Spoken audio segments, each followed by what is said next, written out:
दोस्तों, एक बार एक आदमी अपनी जिंदगी से बहुत परेशान था।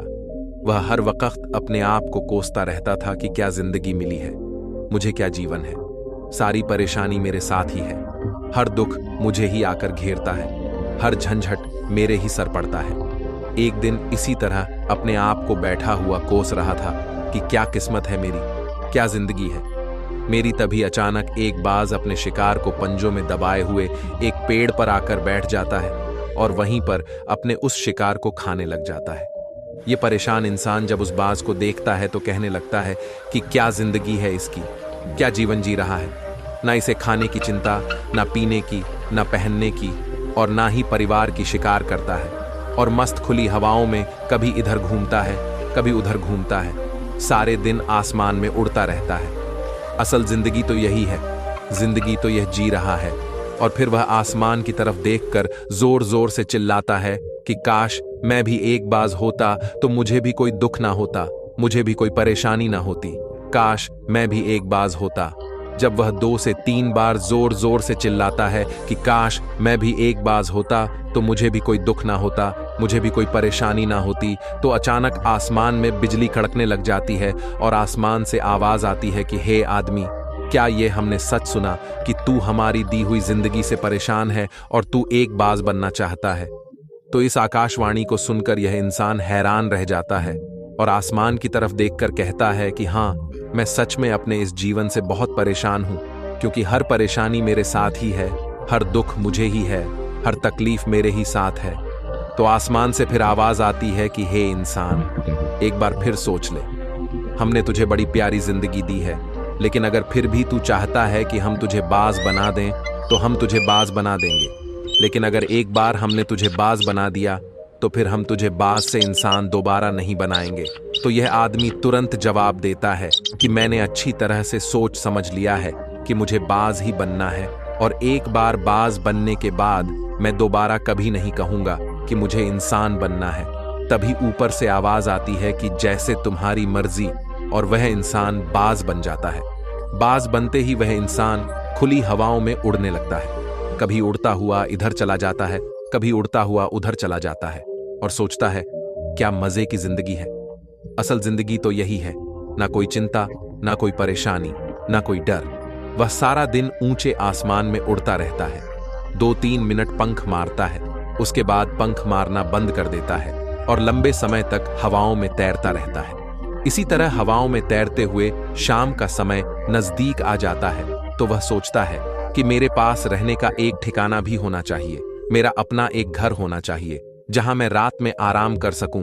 तो यह सोचकर वह छोटी छोटी लकड़ियां इकट्ठा करने लग जाता है और एक ऊंचे पेड़ पर अपना घोंसला बनाने लग जाता है।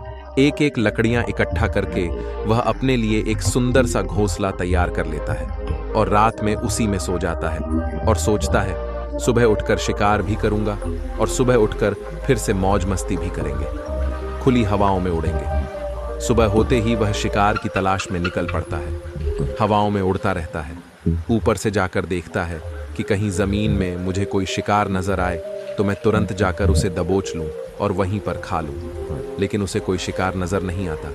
काफी समय बीत जाता है, वह लगातार ऊंचाई से शिकार को ढूंढता रहता है, लेकिन उसे कोई शिकार नहीं मिलता। फिर पास एक जंगल होता है, यह उस जंगल में चला जाता है, यह सोचकर कि शायद वहां कोई अच्छा सा शिकार मेरे हाथ आ जाए। ये जंगल के ऊपर उड़कर शिकार को ढूंढता रहता है, जंगल के अंदर जाकर भी शिकार को ढूंढता है, लेकिन इसे वहां भी कोई शिकार नहीं मिलता। शाम का समय नजदीक आ जाता है तो मायूस होकर वापस अपने घोंसले की तरफ लौट रहा होता है कि रास्ते पर थककर एक पेड़ की डाली पर बैठ जाता है।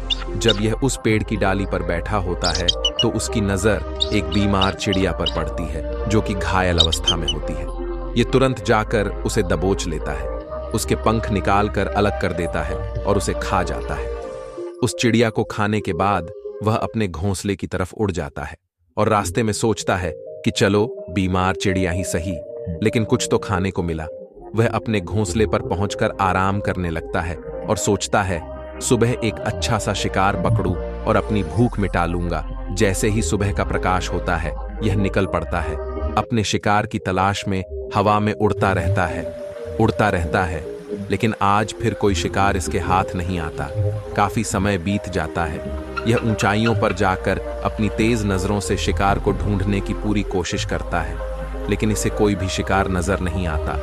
फिर यह पास के उस जंगल की तरफ चला जाता है, लेकिन इसे वहां भी कोई शिकार नहीं मिलता। इसी प्रकार पूरे दिन उड़ते उड़ते शाम का समय नजदीक आ जाता है तो यह परेशान होकर वापस लौटने लगता है और रास्ते में एक पेड़ पर आकर बैठ जाता है। सोचता है शायद आज फिर कोई बीमार चिड़िया मेरा इंतजार कर रही हो, लेकिन हर बार किस्मत मेहरबान थोड़ी होती है। आज इसे कोई बीमार चिड़िया नहीं मिलती। यह थक हार कर वापस अपने घोंसले की तरफ चल पड़ता है और घोंसले पर पहुंचकर भूखा प्यासा ही सो जाता है और सोचता है कल सुबह एक बड़ा सा शिकार पकड़ता हूं। रात को बाज अपने घोंसले में सोया होता है, गहरी नींद में होता है कि तभी एक भयानक तूफान आता है। इस तूफान की हवा इतनी तेज होती है कि इसके घोंसले को उड़ाकर एक जगह फेंका और उसे कहीं दूर दूसरी जगह फेंका है, और बाज जहां पर गिरता है वहां नीचे एक नोकदार लकड़ी पड़ी होती है जो इसके पंजे में गड़ जाती है और इसे बुरी तरह घायल कर देती है। तूफान के रुकने के बाद बारिश शुरू हो जाती है। तेज बारिश होती रहती है, पर यह किसी तरह से पेड़ों के नीचे छुपकर बैठा रहता है। बड़ी मुश्किल से इसकी रात कटती है। जब सुबह होती है तो बारिश रुक जाती है। बारिश के रुकते ही चारों तरफ खुशियां छा जाती हैं। चारों तरफ हरियाली छा जाती है। नदियां और झरने तेजी से बहने लगते हैं। सब कुछ फिर पहले के जैसा हो जाता है, लेकिन यह बाज अब पहले के जैसा नहीं रहा। इसका पांव बुरी तरह जख्मी हो चुका है। इसके पंजे में जो लकड़ी लगी थी उसकी वजह से इसका पंजा बुरी तरह क्षतिग्रस्त हो गया है। और मैं आपको बता दूं कि बाज का जो पंजा होता है वह उसके शिकार को पकड़ने के लिए सबसे जरूरी होता है, क्योंकि बाज अपने पंजों से ही अपने शिकार को पकड़ता है, दबोच है और फिर अपनी चोंच के जरिए से नोच नोच कर खाता है। लेकिन अब इस बाज का पंजा बुरी तरह से घायल हो चुका था और वह पिछले 2 दिनों से भूखा भी था। यह शिकार की खोज में थोड़ा सा उड़ता है कि शायद फिर कहीं कोई बीमार चिड़िया इसे मिल जाए, लेकिन कहां बार बार कोई बीमार चिड़िया मिलने वाली थी। वह कुछ देर तक उड़ता है, लेकिन फिर भूख और दर्द के मारे थक कर एक पेड़ पर आकर बैठ जाता है। वह पेड़ पर आकर बैठ तो जाता है, लेकिन उसे पता नहीं था कि यहाँ एक और मुसीबत उसका इंतजार कर रही है।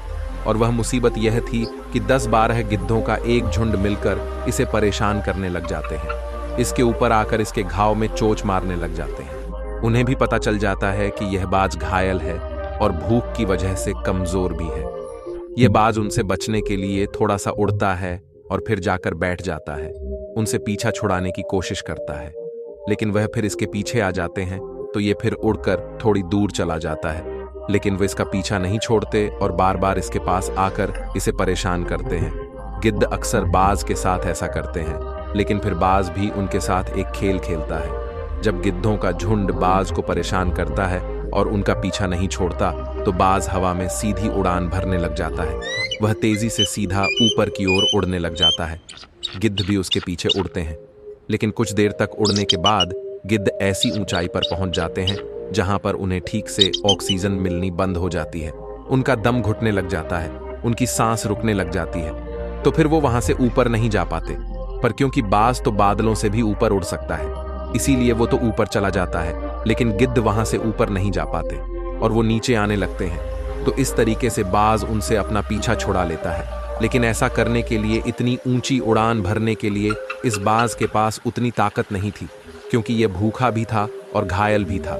तो ये उड़ता और थोड़ी सी दूर जाकर बैठ जाता और गिद्ध फिर से आकर इसे परेशान करने लग जाते। इसी तरह भूख और घायल हालत में एक दिन गुजर जाता है, दूसरा दिन गुजर जाता है, तीसरा दिन गुजर जाता है, लेकिन इस बाज की हालत में कोई सुधार नहीं हो रहा था।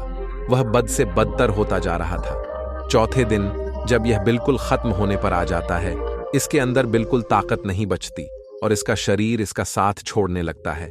तो ये किसी तरीके से उड़कर पास ही इंसानों का एक हॉस्पिटल होता है, उसकी छत पर आकर बैठ जाता है और वहां से आने जाने वाले मरीजों को देखता है और अपने आप से कहता है कि काश आज मैं एक इंसान होता तो ऐसे छोटे मोटे जख्मों का हॉस्पिटल से इलाज करवा लेता, या किसी को बता देता कि मैं भूखा हूं, परेशान हूं, मेरे साथ यह परेशानी है, लेकिन आज मैं एक ऐसा बेजुबान परिंदा हूं जो किसी से कुछ नहीं कह सकता।